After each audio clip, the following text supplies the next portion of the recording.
अस्सलामु अलैकुम वरहमतुल्लाहि वबरकातुहू। तो घर जन्नत कैसे बनेगा?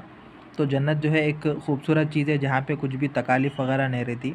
तो उसी की तरह से एक मिसाल अपन जो है दुनिया में भी पेश कर सकते। तो वो किस तरह से होगा? तो ये जो है मियाँ बीवी के से मुताल्लिक़ किताब है। अज़दिवाजी ज़िंदगी जो है शौहर बीवी वग़ैरह को जो है अपने साथ ज़िंदगी कैसा गुज़ारना है उसके ऊपर है। तो मक़ासिद निकाह जो है, निकाह क्यों करते? हर चीज़ का एक मकसद रहता, तो ये मक़ासिद मतलब मकसद की जमा है। निकाह के जो है 4, 5 या 6 मक़ासिद जो है बताए पीर ज़ुल्फ़िकार साहब। तो क्या-क्या है वो अपन जो है पढ़ने वाले हैं। मकसद का मतलब क्या है अपने को यहाँ पे, अपन कुछ भी काम कर रहे तो उसके पीछे ना कुछ तो प्लान रहता, कुछ ना कुछ मकसद रहता। ठीक है? तो अगर अपन जो है किसी जगह जॉब कर रहे तो अपना मकसद क्या रहता है कि अच्छी सैलरी आना, उस सैलरी से जो है अपन अपनी ज़िंदगी आराम से गुज़ारना या फिर जो भी अपने ख्वाहिशात है उसको पूरी कर सकना। तो ठीक है, वो मकसद हो गया। अब यहाँ पे जो है शादी के मक़ासिद क्या-क्या है? तो सबसे पहला जो है मकसद, चुनांचे शादी के मक़ासिद में सबसे पहला मकसद है गुनाहों से बचना। यानी कि अपना ये मकसद रहना कि जब अपन शादी कर रहे तो गुनाहों से मैं बचना चाह रहा हूँ, इस वजह से मैं शादी कर रहा हूँ। उसके बाद ख़ाविन बीवी के ज़रिए गुनाहों से बचे और बीवी ख़ाविन के ज़रिए गुनाहों से बचे। ये शादी के मक़ासिद में सबसे पहला मकसद है। ठीक है? शादी के बहुत सारे मक़ासिद हैं, तो सबसे पहला ये जो है मियाँ बीवी को एक दूसरे से यही रहना है कि मैं जो है अपनी शर्मगाह की हिफाजत जो है अपनी बीवी के साथ रहकर करूँगा।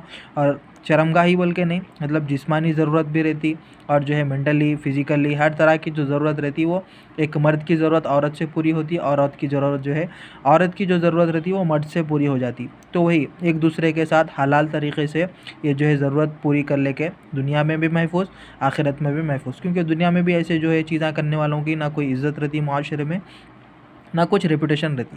ठीक है? इसी तरह आखिरत में भी जो है बर्बादी ही बर्बादी है। तो इसी तरह अपना जो है पहला मकसद यही है कि गुनाहों से बचना, मियाँ बीवी को एक दूसरे से शादी करने की वजह से। फिर दूसरा मकसद क्या है भाई? ये जो है ईमान को मुकम्मल करना है। चूँकि नबी करीम सल्लल्लाहु अलैहि वसल्लम ने इरशाद फरमाया, अन निकाहु निस्फुल ईमान, निकाह आधा ईमान है। अभी जो है अपन ईमान लाए, कलिमे तय्यबा पढ़ लिए, जो है तमाम नमाज़ें पढ़ रहे, रोज़ा रख रहे, तो अभी आधे ही ईमान पे थे अपन। ठीक है? अब ये जो है आधा ईमान, यानी कि ईमान मुकम्मल तौर पे अपन जो है मोमिन कब हो गए?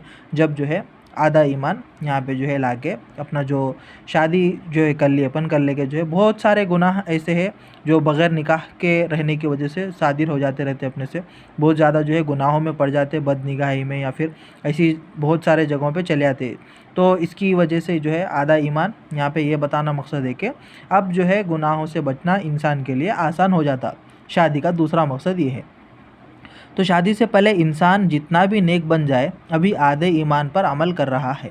निकाह हो जाने के बाद अब ईमान की तकमील हो जाती है। ठीक है? इसलिए अल्लाह ताला बंदे के आमाल का अजर बढ़ा देते हैं। और एक चीज़ यहाँ पर यह है कि अल्लाह ताला बंदे के जो आमाल रहते हैं उसका भी अजर बढ़ा देते हैं। एक नेकी पे एक नहीं, एक से ज़्यादा जो है अपने को एक अमल कर रहे कुछ भी नेक, तो उस पे एक ही नेकी मिलती है अपने को शादी से पहले। शादी होने के बाद में क्या है, उसका अजर बढ़ जाता। आगे हदीस आ रहे और अपन मुताला करेंगे। हदीस मुबारका में है कि शादी से पहले एक नमाज़ पढ़े, तो यहीं पे आ गया देखिए ज़िक्र, एक नमाज़ पढ़े तो एक नमाज का सवाब, और शादी होने के बाद एक नमाज़ पढ़ें तो 21 नमाज़ों का सवाब, और बाज़ रिवायत में 42 नमाज़ों का सवाब। तो आमाल का अजर बढ़ जाता है। इसकी क्या वजह है भाई? आमाल क्यों अजर ना अपना को जो है अजर क्यों ज़्यादा मिल रहा? कि रब्बी करीम ये फरमाते हैं कि ऐ मेरे बंदे, पहले तेरे ऊपर सिर्फ़ हुकूक़ुल्लाह थे, यानी अल्लाह ताला अपने को पैदा करे तो सिर्फ़ जो है अल्लाह की इबादत करने के लिए पैदा करे थे। ठीक है? नमाज़ पढ़ना, रोज़ा रखना, जो भी जो है अल्लाह ताला के रास्ते में दीन का अमल, जो भी अल्लाह के अहकाम है उस पर चलने का रहता अपने को। ठीक है? ये हुकूक़ुल्लाह है।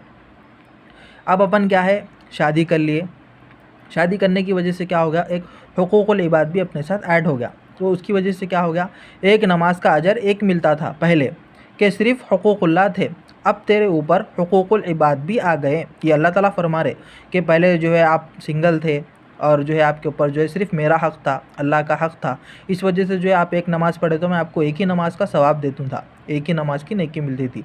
लेकिन अब जो है अब एक से आप दुगने हो गए, अब जो है हुकूक़ुल इबाद के साथ में, अब उन हुकूक़ुल इबाद को पूरा करते हुए जब तुम मेरे हुकूक़ को भी पूरा करोगे, मैं परवरदिगार आमाल की कीमत बढ़ा दूँगा।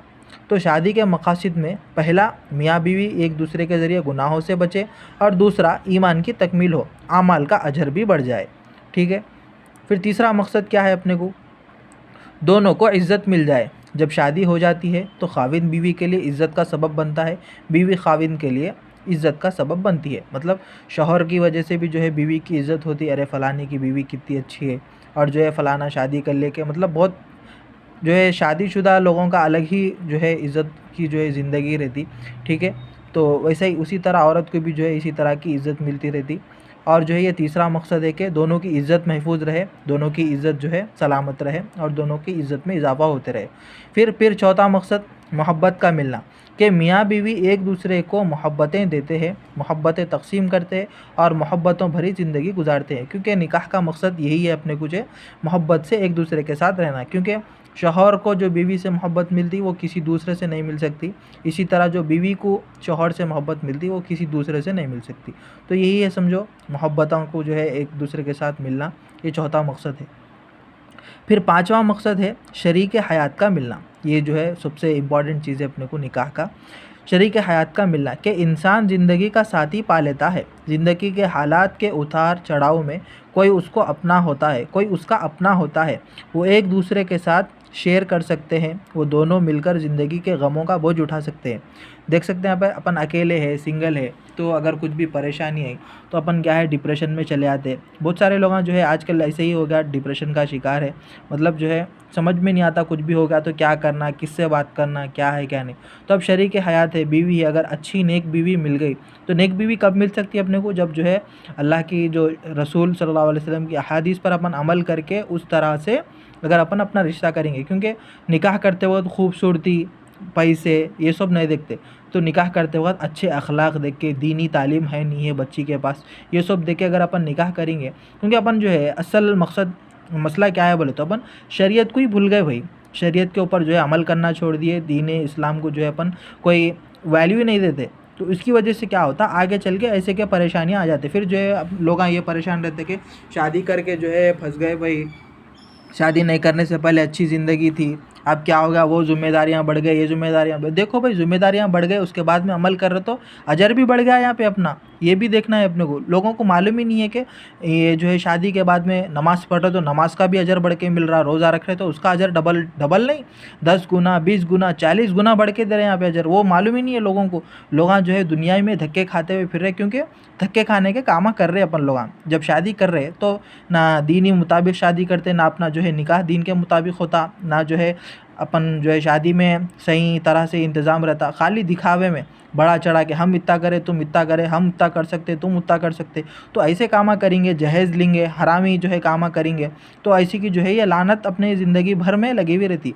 तो ये जो है अपन स्टेप जो है सीढ़ी है, ये नाकामी की तरफ बढ़ने की सीढ़ी है। मतलब अगर अपन अच्छे से दीन पर अमल करते हुए दीन के काम करेंगे तो कामयाबी की तरफ बढ़ते चले जाएंगे। अगर जो है अपन ये जो है बददीनी जो है बेगैरती की तरफ चले गए बोलो तो फिर उसी की तरफ अल्लाह ताला बढ़ाते चले आते, जहाँ पे जा रहा बंदा उसको वहीं पे छोड़ते चले आते समझो। फिर जो है एक बार में इतनी सख्त पकड़ होती है कि फिर पैदल हो जाते। तो इस वजह से क्या है, अल्लाह के नबी ने फरमाया कि दीन का इल्म जो है हासिल करना हर मुसलमान पर फ़र्ज़ है, मुसलमान मर्द और औरत दोनों पर फ़र्ज़ है। तो इस वजह से दीन का इल्म हासिल करना, दीन की थोड़ी बहुत मालूमात रखना, मालूमात रखने से क्या होता है कि अपने को जो है शादी कर रहे तो शादी कैसा करना है, शादी करने के वास्ते लड़की कैसी होना, लड़का कैसा होना है, लड़के के माँ बाप कैसे होना, लड़की के माँ बाप कैसा होना, क्या क्या क्वालिटीज़ चेक करना है, सब अपन को जो है मालूम रहता। अब अगर अपन इस्लाम के मुताबिक शादी करेंगे तो अपनी जो है ज़िंदगी सुकून बन सकती, ज़िंदगी में जो है सुकून हासिल हो सकता, घर जन्नत बन सकता अपना, ठीक है। तो शरीक हयात का मिलना ये भी जो है एक मकसद है। शरीक हयात के साथ अपन क्या है, शेयरिंग कर सकते हैं, शेयरिंग इज़ केयरिंग बोल के रहता। तो जितना अपन जो है एक दूसरे से दुख बांटते रहेंगे, गम बांटते रहेंगे, दिल का बोझ जो है उतना ही हल्का हो सकता। ये जब भी हो सकता कि जब अपन जो है सही शरीक हयात चुनेंगे। अगर सही तरीके से नहीं चुने बोले तो उल्टा जो है बाहर के भी परेशानियाँ, घर के भी परेशानियाँ, आदमी जो है पहले जो है थोड़ा पागल हो रहा था, अब जो है पूरे को पागल हो जाता। अब ये जो है एक नमाज का सवाब एक ही मिल रहा था ना, तो जैसा शादी के बाद अपने को 21 मिल रहे, 42 मिल रहे सवाब, उसी तरह जो अगर अपन सही तरीके से शादी नहीं करे बोले तो फिर वो बुराइयां समझ लो, जो पहले एक टेंशन था, 2 टेंशन था, अब जो है वो 21 टेंशन हो जाते, 40 टेंशन हो जाते। तो बहरहाल मकसद से अपन जो है आगे चले जा रहे। तो यही है समझो भाई, ये शरीयत के हिसाब से अपन जब तक चलेंगे जब तक जो है अपन परेशान नहीं होते। तो शादी का छठवां मकसद क्या है, यहाँ पे है औलाद का होना। चुनांचे फितरी ख्वाहिश है हर इंसान की कि औलाद हो। अंबिया इकराम अलैहिस्सलाम जैसी बुज़ुर्ग हस्तियाँ भी अल्लाह से औलाद के लिए दुआएं मांगती थी। हज़रत ज़करिया अलैहिस्सलाम ने दुआ मांगी, रब्बी इन्नी वहनल अज़्मु मिन्नी वश्तअल अर्रअसु शैबन वलम अकुम बिदुआइक रब्बि शक़िया। सूरह मरियम की जो है आयत है, आए मेरे परवरदिगार इतना बूढ़ा हो गया हूँ कि मेरी हड्डियाँ बोसीदा हो गई और मेरे बाल सफ़ेद हो गए, लेकिन अभी भी मैं आपके दरगाह से इस नेमत को हासिल करने में मायूस नहीं हुआ। यूँ हज़रत ज़करिया को जो है औलाद नहीं हुई थी, जिसकी वजह से उन्होंने ये दुआ करते थे। तो अगर किसी को अपन औलाद नहीं हो रही बोले तो ये भी दुआ मांग सकते, और भी बहुत सारी दुआएं हैं, अहादीस में मनक़ूल है। बहरहाल मैं अभी भी दुआ मांगता हूँ, तो देखो बुढ़ापे में भी इंसान की ये तमन्ना होती है। इस तरह हर औरत के दिल की फितरी ख्वाहिश होती है कि अल्लाह मुझे औलाद की नेमत अता फ़रमाए। तो शादी का मकसद यही है, छठवां मकसद के अच्छी औलाद होना, नेक सालेह औलाद होना अपने को। और औलाद इस वजह से कि अपनी नस्ल आगे बढ़ने का रहता। औलाद जो है आँखों की ठंडक रहती। अल्लाह ताला जो है कुरान शरीफ में फ़रमाए कि अल्लाह ताला जो है माल के ज़रिए से, औलाद के ज़रिए से आज़माते। बल्कि अब माल भी जो है जिस तरह अपने को अजीज़ रहता है, 1 रुपया 2 रुपया अपन जो है जेब में से निकालने के वास्ते सोचते हैं, जब कहीं भी ख़र्चा करना है 10 रुपये 20 रुपये ख़र्चा करने के वास्ते जिस तरह अपन सोचते, उसी तरह जो है औलाद के ऊपर भी आता। जब अपने को औलाद होती, जब शादी होती, तो ये सब चीज़ों की भी जो है कदर अपने को हल्लू हल्लू समझ में आना शुरू हो जाती कि शादी अपन करते, शादी करने के बाद में जो है ऑटोमेटिकली अपने ऊपर प्रेशर आ जाता, क्योंकि जो है समाज के हिसाब से वो उसके हिसाब से जो है मेंटली ये आ जाता है कि अब अपने को औलाद होना है। फिर औलाद होने के बाद में जो है फिर उन लोगों की परवरिश वगैरह वगैरह का जो भी रहता ये रहता। तो बहरहाल शादी का एक मकसद औलाद का होना भी है। ये छठवां मकसद था अपना। अब यहाँ पे हज़रत जो है 7वां मकसद शादी का क्या है वो यहाँ पे जिक्र कर रहे हैं। और 7वां मकसद होता है पुरसुकून ज़िंदगी गुजारना। ठीक है, शादी कर लिए, अब जो है इत्मीनान की ज़िंदगी गुजारना बोल के रहता। लेकिन भाई पुरसुकून से यहाँ पे जो है हज़रत क्या बोलना चाह रहे, इस लफ्ज़ को समझने की कोशिश करें कि आजकल जहनों में ये बात समा गई है कि कोई गम होना ही नहीं चाहिए, परेशानी होनी ही नहीं चाहिए। एक काफिर की सोच और होती है, मोमिन की सोच और होती है। ठीक है, यहाँ पे हज़रत ये फरमा रहे कि अपन आजकल सोच लेते कि भाई एक टेंशन नहीं रहना, टेंशन फ्री ज़िंदगी रहना, सुकून की ज़िंदगी रहना, तो ये जो है काफिरों की सोच रहती है। मोमिन की सोच ये नहीं हो सकती, क्योंकि हदीस शरीफ में आया अद्दुनिया सिजनुल मोमिन व जन्नतुल काफिर। दुनिया जो है मुसलमान के लिए, मोमिन के लिए क़ैद खाना है और काफिर के लिए जन्नत है। क्योंकि काफिर को जो है आयशो आराम रहता, सुकून रहता, वो जो है दुनिया ही की हद तक है। लेकिन जो है मुसलमान के लिए, मोमिन के लिए ये दुनिया जो है क़ैद खाना है। अब क़ैद खाने में आने के बाद, इम्तिहान देने के लिए आने के बाद में तुम हर तरह की सहूलत रहना बोले तो ये जो है नहीं हो सकता, क्योंकि अपन दुनिया में जो है सिर्फ इम्तिहान देने के लिए है। अल्लाह ताला जो है यहाँ पे इम्तिहान देने के लिए भेजा है अपने को कि इन्हें जो है माँ बाप के साथ कैसा रहता, शादी करके कैसा रहता, और जो है मेरी कितनी इबादत करता, क्या है क्या नहीं, बंदे की जो है आज़माने के लिए भेजे। तो अब आज़माने के लिए भेजे, इस वजह से जो है यहाँ पे मुसीबतें भी आते, गम भी आता, खुशी भी आती, उतार चढ़ाव जो है सब चलते रहता। तो ये सब चीज़ें जो है ज़िंदगी का एक हिस्सा है। आगे जो है हज़रत क्या फरमा रहे देखेंगे अपन। मगर मोमिन तो जानता है कि दुनिया दारुल मिहन, इम्तिहान गाह है। देखिए यहाँ पे हज़रत भी यही फरमा रहे कि दुनिया जो है इम्तिहान की जगह है, इम्तिहान देने के वास्ते है। और इस इम्तिहान गाह में हालात अदलते बदलते हैं। कभी अल्लाह खुशी देकर आज़माते हैं, कभी गम देकर, कभी सेहत देकर, कभी बीमारी देकर। तो हालात के उतार चढ़ाव को कबूल करना चाहिए, एक्सेप्ट करना चाहिए कि अपन जो है कभी बीमार भी होते, कभी सेहतमंद भी रहते, कभी जो है गम भी आता, कभी खुशी भी होती। तो ये सब चीज़ें जो है दुनिया का हिस्सा है, ज़िंदगी का हिस्सा है। तो इन सब चीज़ों को जो है ज़िंदगी के हद तक ही अपने को रखना है, और क्या करना है अपने को, आखिरत की तैयारी करना है।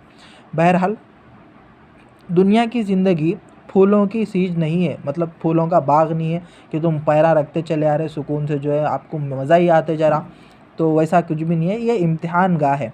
आप क्या समझते हैं कि जो दुनिया के बादशाह होते हैं उनको परेशानियां नहीं होती? हाँ भाई, अपन का ये जहन रहता है कि अरे फ़लान के पास इतने बड़े बंगले हैं, अमीर आदमी है। बादशाह का मतलब क्या है, आजकल तो बादशाही ख़त्म हो गई।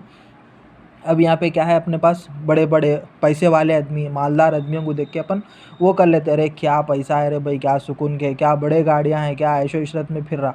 तो ये देखो भाई इन लोगन कैसा रहता, इतना रोटी गलाने के वास्ते फिरते, अपन जो है रोटी कमाने के वास्ते फिरते। तो इन लोगन ये परेशानी लगी हुई रहती कि जो हम खाए उसको गलाना कैसा। अपने कन क्या रहता, अपन कमाना कैसा खाना कैसा बोल के अपने को ये परेशानी रहती। तो हैसो वालों को भी परेशानी है, नैसो वालों को भी परेशानी है। उन लोगों की परेशानियाँ अपने परेशानियों से बहुत कई दर्जे जो है ज़्यादा है। तो अल्लाह ताला जिस हालत में भी रखे खुश रहना, अल्लाह का शुक्रगुज़ार रहना। अल्लाह का शुक्र जितना गुजारेंगे अल्लाह ताला नेमतों में इजाफ़ा करेंगे, क्योंकि सेहत भी जो है एक बहुत बड़ी नेमत है भाई। सेहत जो है अपने जैसे लोगों का अल्लाह ताला बहुत सेहतमंद रखते हैं, ना कि अपने बदले जो ये बादशाहों की ज़िंदगी गुजारते जो अमीर रहते हैं, इन लोगों को हज़ारों जो है अलग अलग किस्म के बीमारियों में मुब्तला रहते हैं। बाहर से तो अच्छे हट्टे कट्टे दिखते लेकिन अंदर से खोखले रहते, और जो है ये गोलियां खाते रहते, वो गोलियां, ऐसे दवायां वैसे दवायां, शुगर बीपी ऐसी ये सब चीज़ों में जो है मुब्तला रहते। तो अल्लाह ताला जिस हालत में भी रखे सेहतमंद रखे और जो है दीन पर इस्तिकामत रखे, बल्कि हमेशा ये दुआ करते रहना अपन। तो बहरहाल आगे बढ़ेंगे। बादशाह होते हैं उनको परेशानियां नहीं होती बल्कि समझ से। तौबा तौबा, इतने परेशान कि उनकी परेशानियां किसी शहर के लोगों में तकसीम कर दें तो शहर के सारे लोग परेशान हो जाए। देखिए हज़रत भी ये फरमा रहे कि इन लोगों की इतने बड़े बड़े परेशानियां रहती कि एक बस्ती में अगर आके अपन उन लोगों की परेशानियों को दे दिए तो पूरी बस्ती परेशान हो जाना। तो मकसद समझे, तंगी परेशानी बीमारी इन चीज़ों का होना अलग बात है और दिली सुकून होना ये अलग बात है। देखो भाई यही मेन चीज़ है अपने को, दिली सुकून।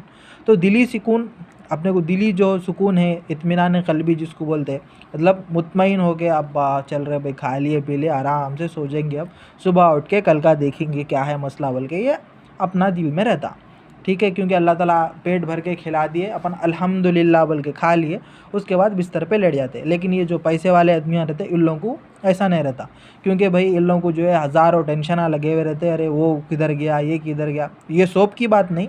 अब जो है अल्लाह माशाल्लाह कोई नेक भी रहते हैं, वो अल्लाह ताला आमाल के हिसाब से रखते जो है नेक। अब आम तौर पे क्या रहता बोले तो ये बखीला ही रहते ज़्यादा।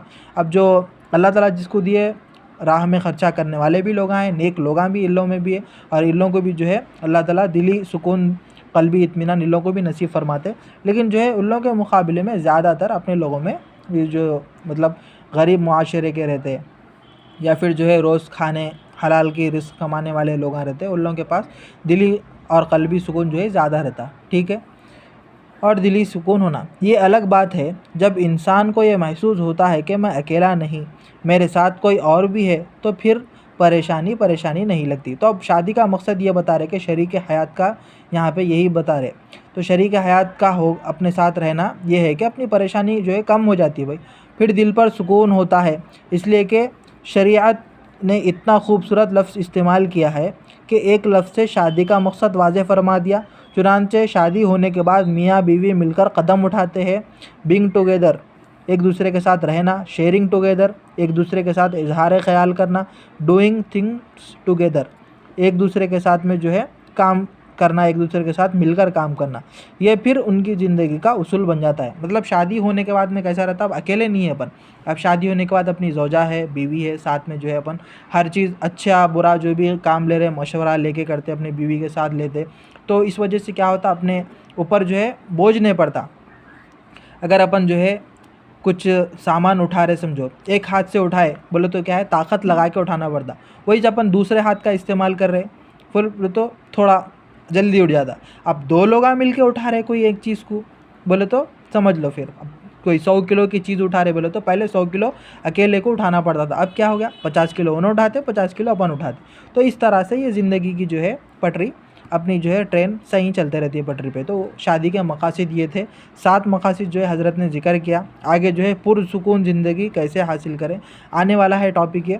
तो वीडियो को जो है ज़्यादा से ज़्यादा शेयर करो अपने भाई लोगों के साथ।